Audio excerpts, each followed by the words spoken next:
Hello my dear students. So आज हम CA foundation का chapter number 4 that is inventory शुरू करने लगे हैं, right? So we are going to start with the chapter number 4 of inventory. Let's start. ये ICI की study material है ना, और वहाँ से हमने इन्वेंट्री चैप्टर को स्टार्ट करने लगे हैं। कल हमने बहुत ही प्यार से AS1 किया था। AS1 क्या होता है? Accounting standard. और हमने अकाउंटिंग स्टैंडर्ड भी पढ़ा था। क्या होता है? एक पॉलिसी होती है, एक प्रोसीजर होता है जिसके वजह जिससे हम अकाउंट्स को अकाउंटिंग में रिकॉर्डिंग करना शुरू करते हैं। सो इन्वेंट्री का अकाउंटिंग स्टैंडर्ड पता है कौन सा है? Accounting standard number 2। So inventory is always accounting standard 2। तो मेरे साथ ही आप अपने नोटबुक पे नोट्स बना के चलोगे। So accounting standard 2 is on inventories। ठीक है, सबसे पहली बात है इन्वेंट्री होती क्या है। तो my dear students, inventory is, आप मेडिकल शॉप में जाते हो, केमिस्ट की शॉप में जाते हो, वहाँ पे उसकी मेडिसिन क्या है, उसके लिए इन्वेंट्री मतलब माल पड़ा हुआ है जो वो बेचेगा। ओके, देन अगर हम कोई फर्नीचर शॉप पे जाते हैं तो उसके लिए फर्नीचर क्या है? इन्वेंट्री। क्यों?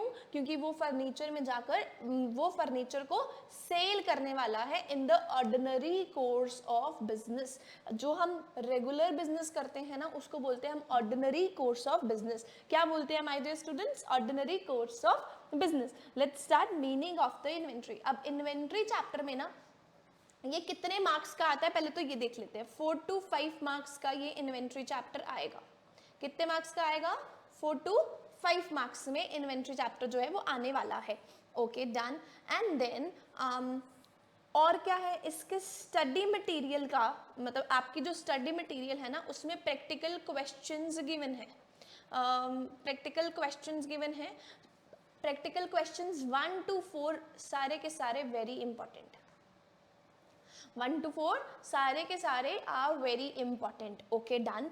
ठीक है, पहले ना 8 मार्क्स का ये चैप्टर पूछा जाता था।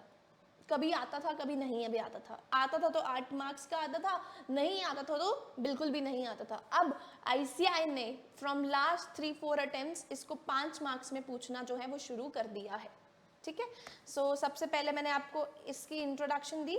अभी हम इस चैप्टर को कैसे करेंगे? कॉन्सेप्ट वाइज करके चलेंगे, right? So concept number 1 is talking about inventory. Inventory. So what is inventory? Inventory is stock held for sale or production। अगर हमें माल को बेचना है या फिर हमें प्रोड्यूस करना है तब भी हम उसे इन्वेंट्री बोलेंगे। ठीक है, so it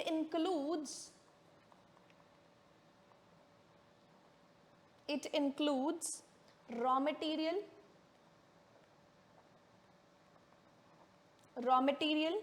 work in progress,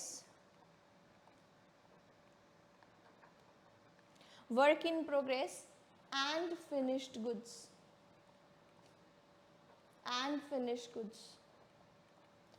raw material inventory also includes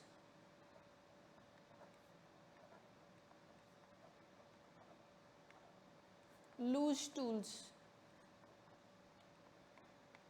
inventory also includes loose tools. ठीक है, सबसे पहली बात है ऐसा माल जो हमें बेचने के लिए है या फिर ऐसा माल जो हमें प्रोडक्शन प्रोसेस में हम लगाएंगे एंड देन जैसे ही हमने प्रोडक्शन प्रोसेस में लगाया उसको हम बेचने के लिए तैयार कर रहे हैं, that is also included in the define of the inventory.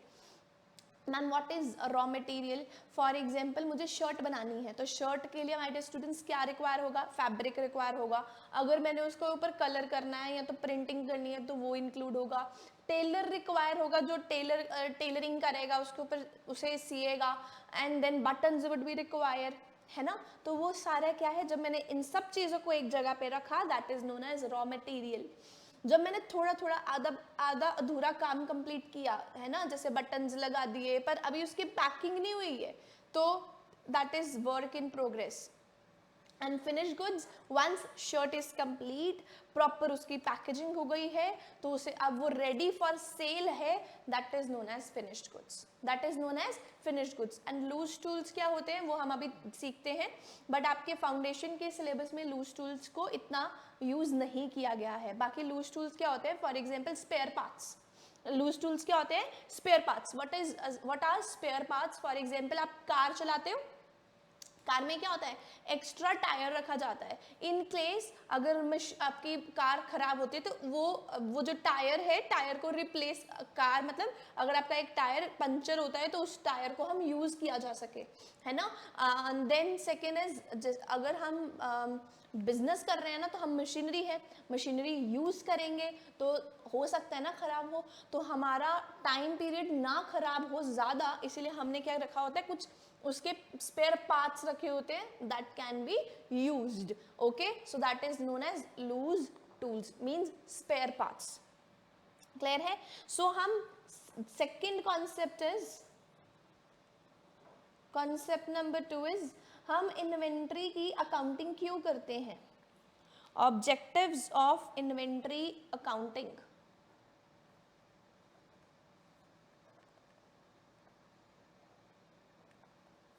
Objectives of inventory accounting, objectives of inventory counting. So सबसे पहली बात है, हम डिटरमाइन करना चाहते हैं cost of goods sold, determine COGS, cost of goods sold.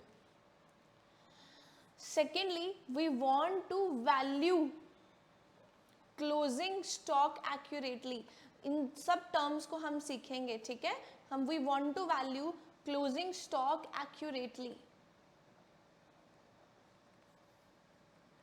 Third is we want to ensure, हमने कल करा था ट्रांसपेरेंसी वर्ड, वही चीज आएगी, ensure proper financial reporting. What is financial reporting, जो हमने बैलेंस शीट रेडी करते हैं, जो हम प्रॉफिट एंड लॉस रेडी करते हैं, वो हमारे प्रॉपर बने, that's why we prepare the account inventory accounting, we do the inventory accounting. सबसे पहली बात है, हमें कॉस्ट ऑफ गुड्स सोल्ड निकालने होते हैं। कॉस्ट ऑफ गुड्स सोल्ड को अभी ये पेंडिंग है, अभी हम थोड़ी देर में इसको कंप्लीट करेंगे। फिर हमें क्लोजिंग स्टॉक की वैल्यू एक्यूरेटली निकालनी है, that's why we prepare the inventory accounting. हम प्रॉपरली फाइनेंशियल रिपोर्टिंग करना चाहते हैं। फाइनेंशियल रिपोर्टिंग का मतलब है हम अपने अच्छे से बैलेंस शीट बनाना चाहते हैं, हम अच्छे से प्रॉफिट एंड लॉस बनाना चाहते हैं, हमारे अकाउंट्स ट्रांसपेरेंट रहे, कंसिस्टेंट रहे, कंपैरेबल रहे।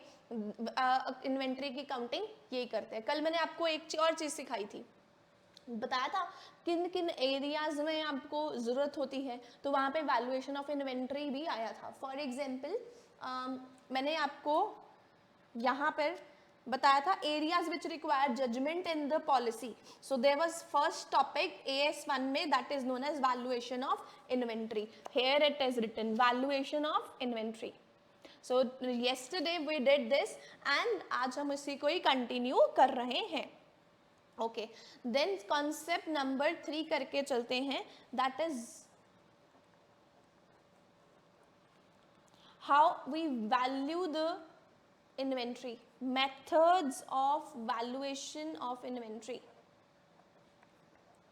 इन्वेंट्री को मेजर कैसे करेंगे, स्टॉक को मेजर कैसे करेंगे, बिकॉज अकाउंटिंग है भाई। इन्वेंट्री को अकाउंट कैसे करेंगे, मतलब वैल्यू कैसे करेंगे, उसकी एक डिफाइन कैसे करेंगे, कितने का है ये, है ना। सो methods of valuation of inventory, सबसे पहला आता है आपके पास FIFO, that is first in first out, first in first out. Next one is LIFO, last in first out. अब देखो, यूजुअली ना इन इंडिया हम LIFO को नहीं यूज करते हैं, ठीक है, बाहर की कंट्रीज करती होंगी, करें। हम being an Indian we do not use the last in first out, we always use the first in first out, या थर्ड मेथड हमारे पास, सेकंड मेथड हमारे पास होता है वेटेड एवरेज मेथड। अब फर्स्ट इन फर्स्ट आउट का मतलब क्या है, जो पहले आएगा वही पहले बिकेगा। फॉर एग्जाम्पल अगर मेरे को शर्ट बेचनी है ना, तो मैं क्या करूँगा, पहले वाला माल पहले क्लियर आउट करेगा, दूसरे वाला जो अभी माल आया उसको बाद में क्लियर करेगा। क्यों? या फिर अभी समझो, मेरा एक डोसा शॉप है या फिर मेरी ऐसी शॉप है जो मेडिसिन की शॉप है। लेट्स टेक, अच्छा बिजनेस लेके चलते हैं, वैसे तो सारे बिजनेस अच्छे होते हैं, हम लेट्स टेक अबाउट मेडिसिन का बिजनेस, ठीक है। जो मेडिसिन अभी आई है सेम सॉल्ट की, उसको बेचना चाहिए जो, या पुराने वाले माल को बेचना चाहिए? ऑब्वियसली पुराने वाले माल को बेचना चाहिए, क्योंकि उसकी एक्सपायरी नियर अबाउट होगी, है ना। तो उसको पहले निकालना हमारे लिए ज्यादा जरूरी है कंपैरेटिवली उस माल को बेचना जो अभी लेटेस्ट है, जिसकी एक्सपायरी हो सकता है 6 साल के बाद हो, जो जिसकी एक्सपायरी अभी 3 साल के बाद है, पहले उसको बेचना चाहिए। That is first in first out. LIFO क्या कहता है, जो माल अभी आया है ना उसको पहले बेचो, जो माल पुराना है ना उसको बाद में बेचना। तो इससे क्या होगा, पुराना वाला माल तो पड़ा ही रह जाएगा, हर कोई क्या करेगा, पहले वाला अभी वाला लेटेस्ट माल ही मिले। So LIFO is not opted out in India, ठीक है। Third is weighted average, weighted average cost method. So इसमें हम क्या करते हैं, average cost of all units, हम यहाँ पे सारे के सारे यूनिट्स की एवरेज कॉस्ट निकालते हैं। अभी मैं बताऊंगी आपको ये सारे मेथड्स थोड़े से डिटेल में। अभी इसको मतलब क्या है, सपोजिटली मैंने एवरेज रेट निकाल लेती हूँ। Here I calculate the average rate, here I calculate average rate and average units, ठीक है।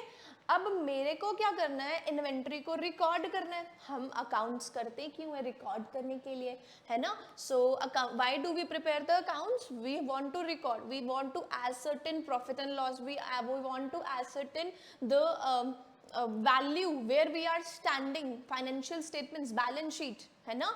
और हम इन्वेंट्री को रिकॉर्ड करते हैं, recording inventory, recording inventory. Record करने को इन्वेंट्री के दो मेथड्स होते हैं, एक होता है परपेचुअल, एक होता है परपेचुअल सिस्टम, एक होता है हमारे पास पीरियोडिक सिस्टम। एक होता है हमारे पास परपेचुअल सिस्टम, एक होता है हमारे पास पीरियोडिक सिस्टम। सो परपेचुअल सिस्टम में क्या होता है, हम इन्वेंट्री को कंटिन्यूसली अपडेट करके चलते हैं, हम इन्वेंट्री को कंटिन्यूसली अपडेट करके चलते हैं। और पीरियोडिक सिस्टम में पता है क्या होता है, इन्वेंट्री को हम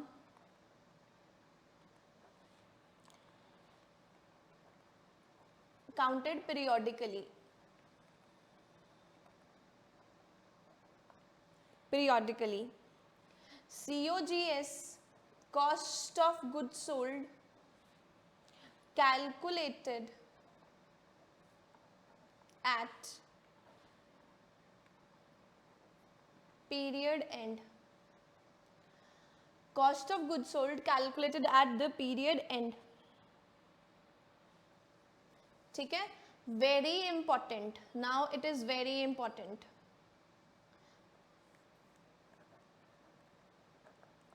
Very important note, we always make adjustment for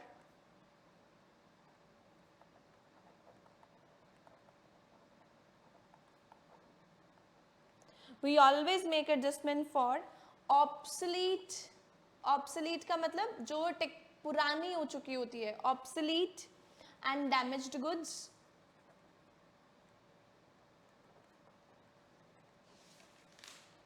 obsolete and damaged goods, consignment stock। अभी मैं आपको सब चीजें बताने वाली हूँ, consignment stock and stock in transit। See, when I was in my finals ना, ICI ने क्या किया, MCQ में इस क्वेश्चन को डाल दिया भाई, that's why I am writing very important।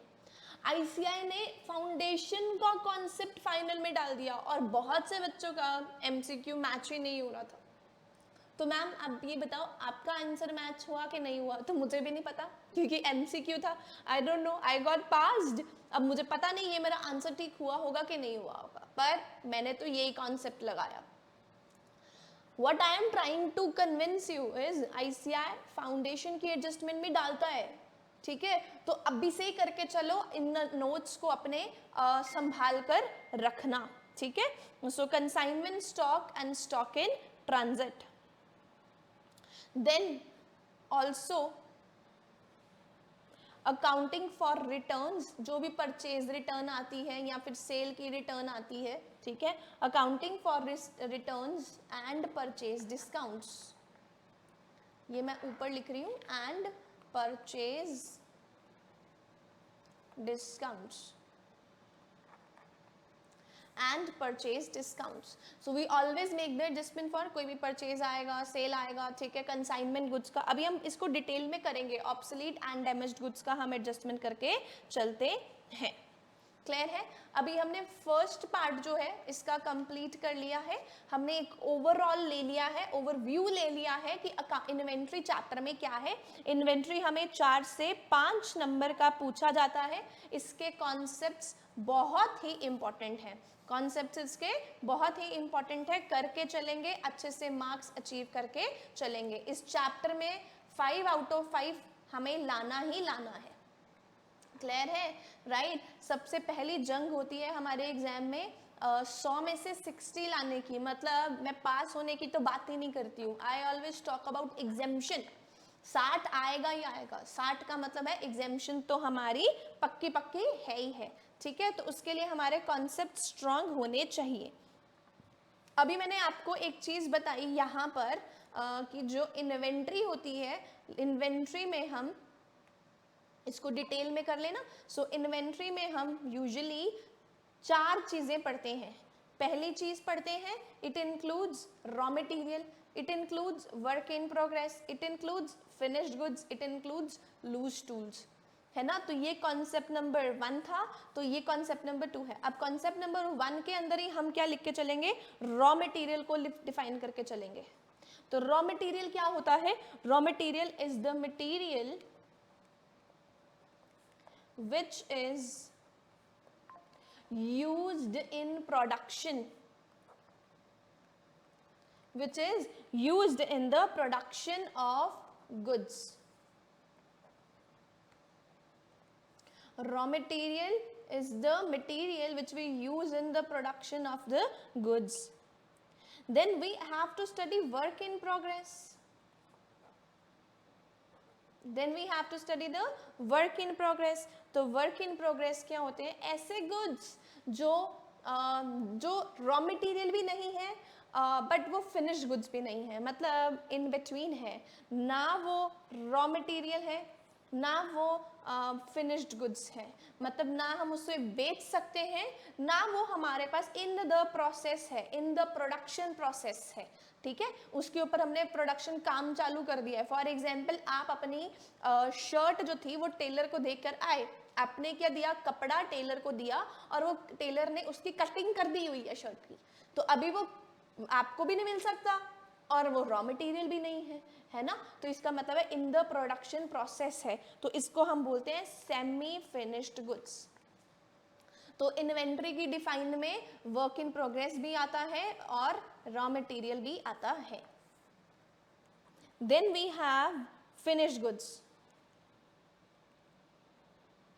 then we have finished goods. So completed goods,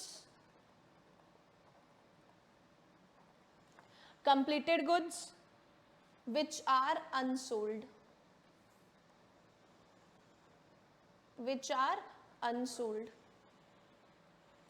ठीक है। and loose tools, we have something called loose tools। तो loose tools क्या होते हैं, that is spare parts to be used in maintenance of machinery।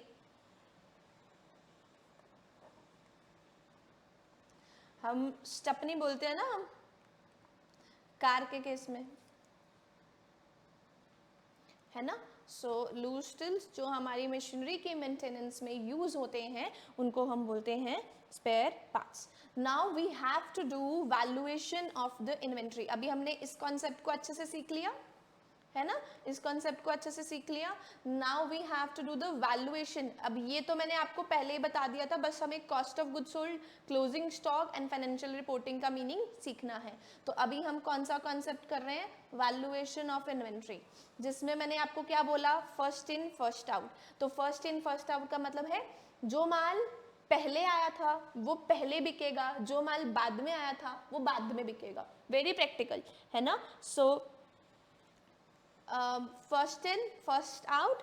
But इससे पहले हम कुछ और भी लिखते हैं, write down valuation of inventory, valuation of inventory. So under valuation of inventory देखो हम ना अब आपके लिए दो कॉन्सेप्ट्स में और नए लेके आई हूँ। Whenever there is valuation of inventory ना, तो आप क्या करते हो, as per AS2, as per AS2 inventory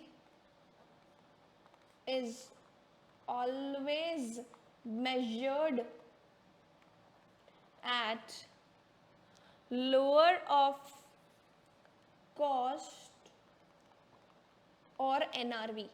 So what is the meaning of the cost and what is NRV?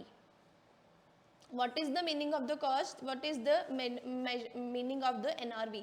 Supposedly मैं अगर दिल्ली बेस्ड हूँ तो मैंने दिल्ली से चेन्नई से सामान मंगाया दिल्ली में, है ना, दिल्ली में।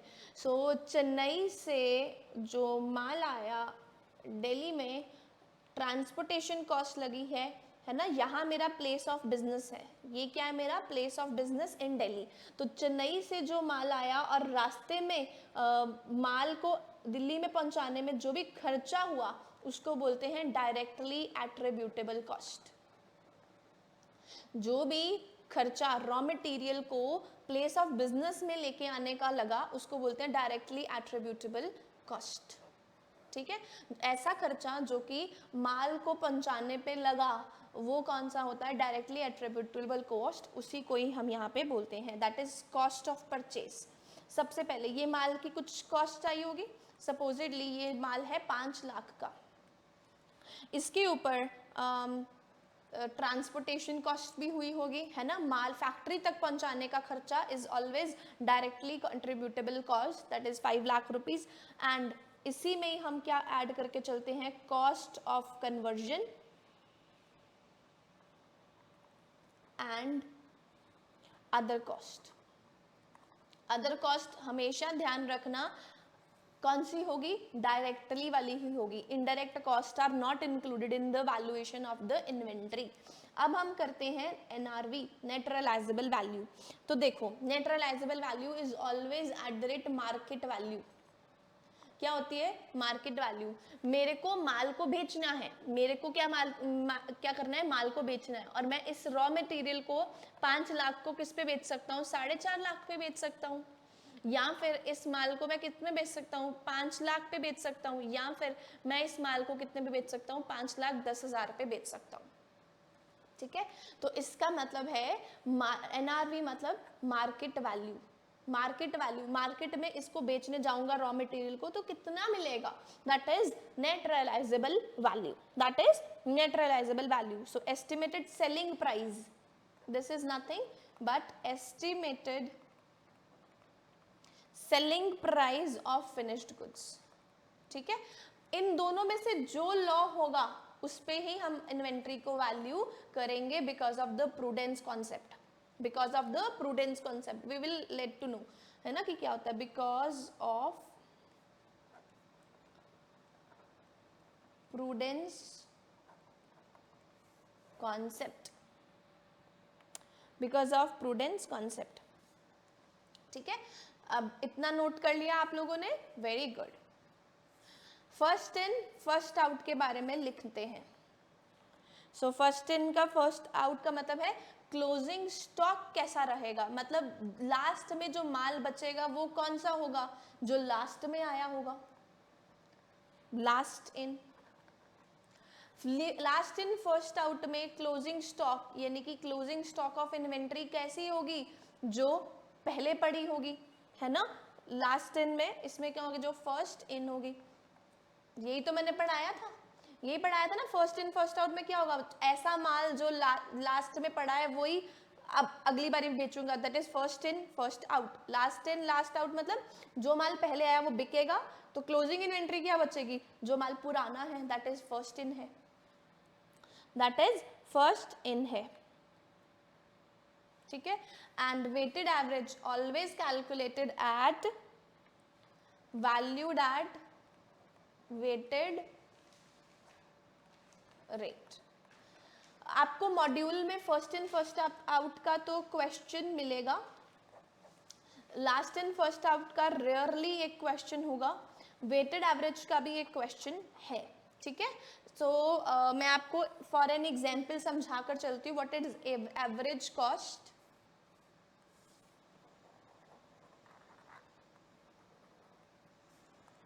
Weighted average price method, weighted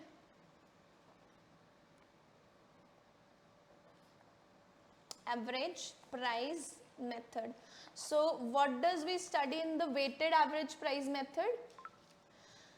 सबसे पहले सपोजिटली मैंने एक माल लिया 500 रुपए का, जिसके मैंने कॉस्ट कितनी खरीदी, 10 रुपए के हिसाब से मैंने 500 यूनिट खरीदे एट 10 रुपीज, तो total cost is 5000।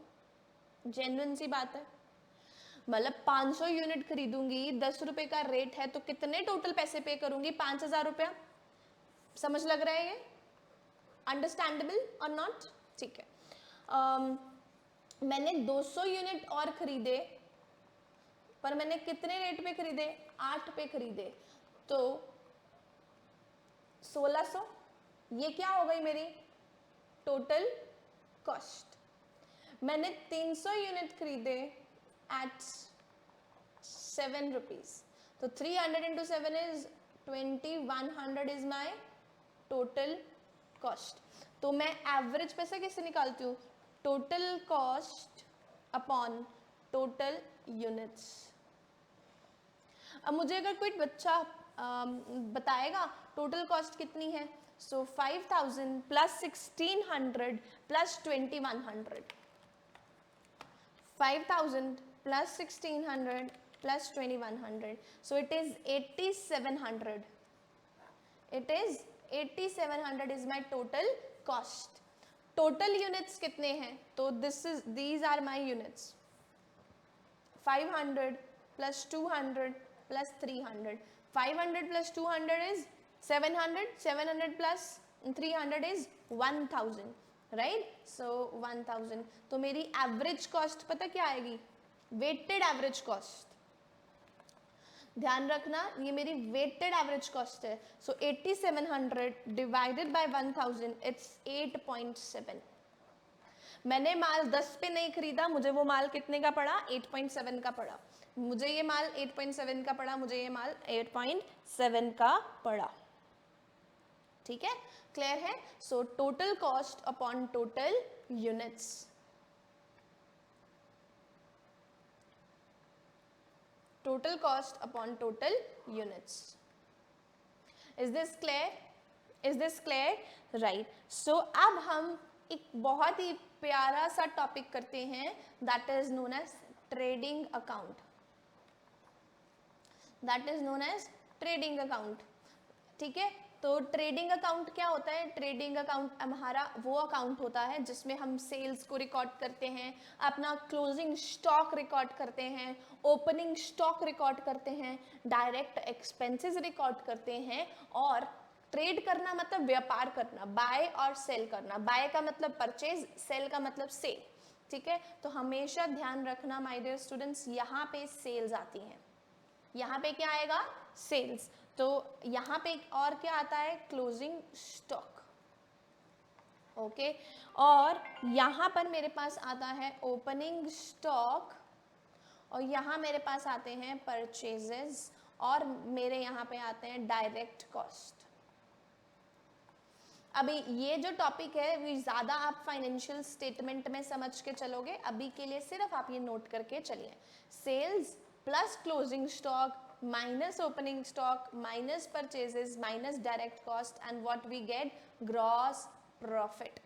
What we get, gross profit. So मोटा मोटा अगर हम समझें तो ग्रॉस प्रॉफिट का मतलब क्या, अब ग्रॉस प्रॉफिट तो आप जानते ही हो, बचपन में पढ़ा होगा मैथ्स में, तो अगर नहीं जानते तो मैं बताती हूँ, मोटा मोटा फिगर बता देती हूँ। मैंने 5 लाख की सेल करी, 3 लाख का माल खरीदा था, ठीक है, 5 लाख का सेल करा और 3 लाख का ही मुझे कॉस्ट पड़ी थी, डायरेक्ट कॉस्ट, ठीक है। तो इसको बोलेंगे मैंने खरीदा कितने पे, 3 पे, मैंने बेचा कितने पे, 5 पे, तो मुझे 2 लाख का क्या हो गया, मोटा मोटा ग्रॉस प्रॉफिट।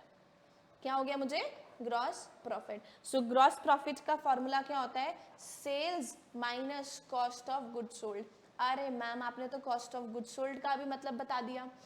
मतलब कॉस्ट ऑफ गुड सोल्ड वो होती है जो जिस पे हमने माल खरीदा होता है, जो हमने खर्चा किया होता है। तो सेल्स तुम्हें पता है क्या होती है, रेवेन्यू। रेवेन्यू में से हम cost of good sold minus कर देंगे तो हमारे पास क्या आ जाएगा, ग्रॉस प्रॉफिट। तो एक बारी ma'am cost of good sold का भी फॉर्मूला लिखवा दो।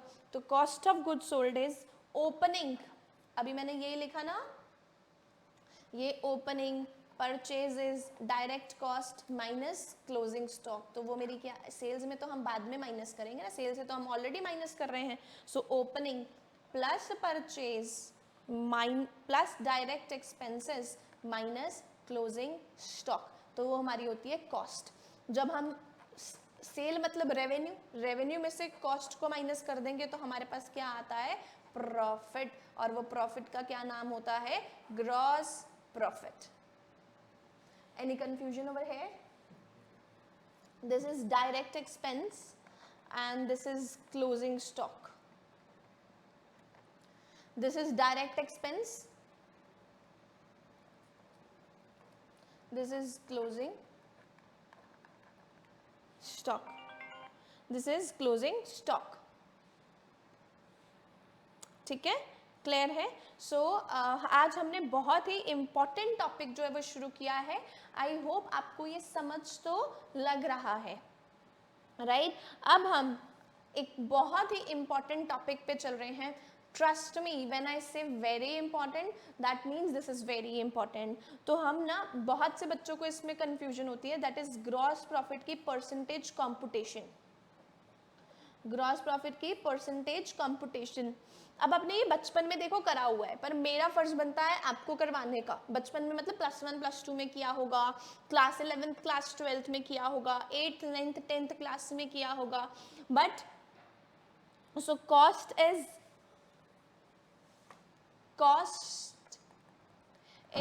100। मैंने माल कितने का खरीदा, तो मैंने माल खरीदा 100 का। मैंने माल कितने का खरीदा, 100 का। और मेरा मार्जिन है, ग्रॉस प्रॉफिट मैं कमाना चाहता हूँ, मैं मोटा मोटा ग्रॉस मार्जिन कमाना चाहता हूँ 20 का। तो इसका मतलब मैं सेल कितने की करूँगा, 120 का। मैं सेल कितने की करूँगा, 120 का। तो इसका मतलब पता क्या है, ये जो ग्रॉस प्रॉफिट है ये कॉस्ट के ऊपर पता क्या है, 20% ऑन द कॉस्ट। ये क्या है, 20% ऑन द कॉस्ट है। बट मैंने ये कैसे निकाला 20% on the cost, gross profit divided by cost into 100। So gross profit is 20, my cost is 100, multiply by 100, 100 के साथ 100 की cutting, and it is 20%। It is 20%। सो अगर मेरे को ग्रॉस प्रॉफिट ऑन सेल्स निकाल के चलना है, सो ग्रॉस प्रॉफिट कितना है मेरे पास, ग्रॉस प्रॉफिट तो सेम ही रहेगा, बिकॉज ये बेटा मैं डिसाइड करूंगी ना, मेरा माल है, मैं डिसाइड करूंगी कि मेरे को कितना ग्रॉस प्रॉफिट का मार्जिन चाहिए। मैं चाहती हूँ 50% अर्न करना, तो 100 का सीधा सीधा मैंने 100 की खरीदा और 50% मार्जिन चाहती हूँ, तो यहाँ पे आ जाएगा GP 50। लगे समझ? तो आपके पास ये कंफ्यूजन आनी नहीं चाहिए कि मैं ग्रॉस प्रॉफिट कैसे डिसाइड होगा। कई बारी बीइंग सम होता है तो कई बारी दे देता है, नहीं तो हमें निकालना होता है। सेल्स कितने की करी मैंने, 120 की, इनटू 100. सो 0 के साथ 0 काट, कटिंग करें इसके 2 के टेबल पे कर लेते हैं 10 and then this is 6 3 then it is 2, so 20 divided by 3. So could you compute for me? 20 divided by 3 is what? 20 divided by 3 is 666. So ma'am आप इतना कैलकुलेशन कर दिया, इसको डायरेक्ट ही कर देते. So 16.67 आ रहा है. आई थिंक मेरी कैलकुलेशन में यहाँ पर कुछ तो गड़बड़ करी. Let's compute again. So it's 20 upon 120. देखो आप एक और फैक्टर इसी में मैं हाईलाइट करना चाहती हूँ. जब आपने कॉस्ट किया तो नीचे 100 लिखा, जब सेल किया तो 120 किया. देखो कॉस्ट कम ही होती है, सेल्स की प्राइस हमेशा ज़्यादा ही होएगा, है ना. आप महंगे पे ही माल बेचना चाहोगे, आप अगर लॉस पे करना चाहोगे तो वो आप अलग से कर सकते हो. 20 डिवाइडेड बाई 100, 0 के साथ 0 का, 1 डिवाइडेड बाई 6, 100 डिवाइडेड बाई 6 आना चाहिए था. So 100 divided by 6 is 16.66667. 100 upon 6. So my gross profit margin is 16.67. If it means if 20% on the cost, then 16.67 on the sale. ठीक है, ये हम जब सम्स करेंगे ना तब आपको इसका रोल जो है वो पता लगेगा, राइट. अगर supposedly let's take another example, GP on the cost is 25%.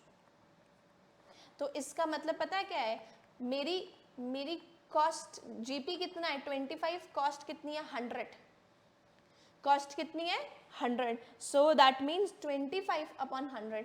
और अगर मैं जीपी ऑन द सेल्स निकालूं तो पिछले सम में देखो क्या हुआ था, इसके ऊपर अटेंशन पे करने की कोशिश करो. यहाँ क्या हुआ था, यहाँ मैंने 20 ग्रॉस प्रॉफिट ऐड किया, 100 की कॉस्ट थी, 20 मैंने ग्रॉस प्रॉफिट ऐड किया तो मैंने क्या कर दिया यहाँ पे 120. अगर मेरे पास 25% ऑन द कॉस्ट है तो मतलब मैं नीचे क्या लिख रहा हूँ 100. और अगर मेरे को जीपी ऑन सेल करना है तो मैं क्या करूँ 25 अपॉन 125 कर दूँ. जेन्युइन सी बात है, अगर यहाँ 100 है तो 25 मेरा सेल में ऐड हो जाएगा, तो इसका मतलब है 25% on the cost means 25 upon 125 कर लीजिए. आपके पास कैलकुलेटर्स तो आपको अलाउड है ही है लकीली, है ना. तो 25 अपॉन 125 दैट इज 20%. सो इसका मतलब है GP on the cost 25% and GP on the sales is 20%.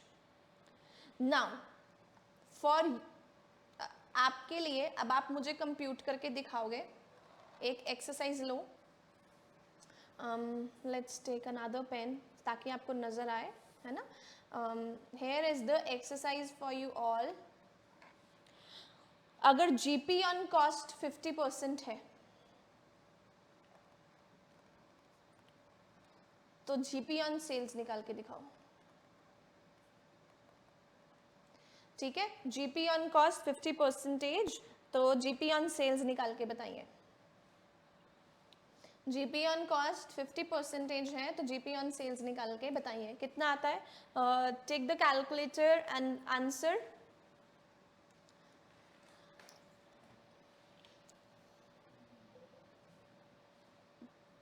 I am waiting for you all. GP on cost अगर 50 है तो मेरे जीपी ऑन सेल क्या होगा. देखो हम ऊपर क्या कर रहे थे, हमेशा जीपी को ही लिख रहे हैं, ध्यान है. तो ऊपर क्या करेंगे, हमेशा हम जीपी को ही लिखेंगे. जीपी ऑन सेल्स क्या होता है, जो भी हमारी कॉस्ट होती है हम हमेशा कॉस्ट को क्या मेज्यूम करेंगे 100. तो 100 में प्लस क्या हो जाएगा 50. सो 50 अपॉन 150. क्या आपने आंसर निकाला.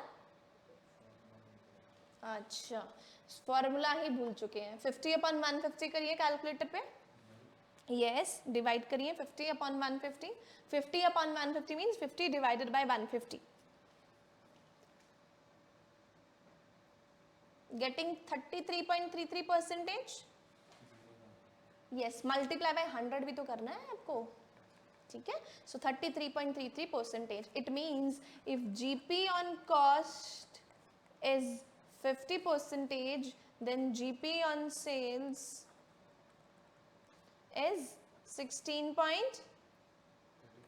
33.33%. Now another one more question, come on. GP on this is very nice question. GP on sale is 20%. अब GP on cost बताओ. GP on cost बताओ. GP on sales 120% है, तो GP on cost बताओ. सबसे पहले तो ऊपर तो हमें ग्रॉस प्रॉफिट ही रखना है. ऊपर क्या आएगा 20. आगे हम जब हमें GP on sales निकालना होता था तो प्लस करते थे, अब हम क्या करेंगे माइनस. सो 120/80 आ जाएगा. 20/80. सो करो 20/80 on the calculator, multiply by 100 कर देना.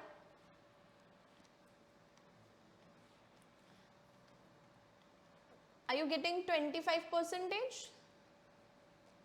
Are you getting 25%? 25%? 20/80. 20/80 into 100. Are you getting 25%? Hence verified. So sales में कितना है 20%, तो cost में कितना होगा 25%. तो आपको पहले ही पता लग जाना चाहिए, हमने ऑलरेडी ये चीज़ निकाली हुई है. ठीक है. So this is what it is. अभी तक आई होप आपको समझ जो है वो लग चुका है. ठीक है. अब हमने एक टॉपिक और किया था, perpetual system and the periodic system. So periodic inventory system पता है क्या है? इसमें हम पीरियोडिक में हम हमेशा करते हैं फिजिकल काउंटिंग. क्या करते हैं हम इसमें? Physical counting. फॉर एग्जाम्पल मेरा स्टेशनरी का बिजनेस है. ठीक है. तो मैं जाऊंगी और एक एक पेन को काउंट करूंगी. 1 2 3 4 5 6 7 8 9 10 11 100 101 102. अरे मुझे काउंटिंग आती है, मैंने ऐसे नहीं स्किप करी है. ठीक है. सो 1 2 3 4 5 6 7 8 9 10 11 12 13 14 and so on it continues. मैं फिजिकली काउंटिंग कर रहा हूँ. ठीक है. That is known as periodic system. So in periodic system inventory is, या फिर क्लोजिंग स्टॉक लिख दीजिए. Closing stock computed by physical counting. ठीक है. Physical counting. अब देखो, जिस दिन मैं फिजिकल काउंटिंग करूंगा ना, उस दिन मैं माल नहीं बेच पाऊंगा. रीजन बीइंग, उस दिन तो मैं खुद बोलूंगा ना, सारा स्टाफ जो होगा वो इंक्लूड होगा काउंटिंग के लिए. अगर माल बिक गया तो मैं कैसे रिकॉर्ड करूंगा, है ना. तो in the physical periodic system we do not compute the रोज हमारा मतलब फिजिकल काउंटिंग में एक दिन का रेवेन्यू लॉस रहता है. तो ये क्या होता है परपेचुअल सिस्टम में? Real time stock are recorded. Real time stocks are recorded. Stock record are maintained. ठीक है. सो ऐसा भी हो सकता है, यहाँ पे मिसमैचिंग का चांसेस रहता है. Here mismatching chances. क्यों मिसमैचिंग? क्योंकि यहाँ पे हमारा कंसाइनर का रोल रहता है. ठीक है. That's why there is mismatch का चांसेस रहता है. So this was all about the day. बाकी का जितना भी हमारा थोड़ा सा टॉपिक रह गया and then we are left with the sums, उसको हम कल प्रैक्टिस करेंगे. आई होप यस, स्क्रॉल कर देती हूँ. बाकी का हम जो है वो कल करके चलेंगे. I hope you enjoyed the lecture. Thank you so much. Goodbye. Take care.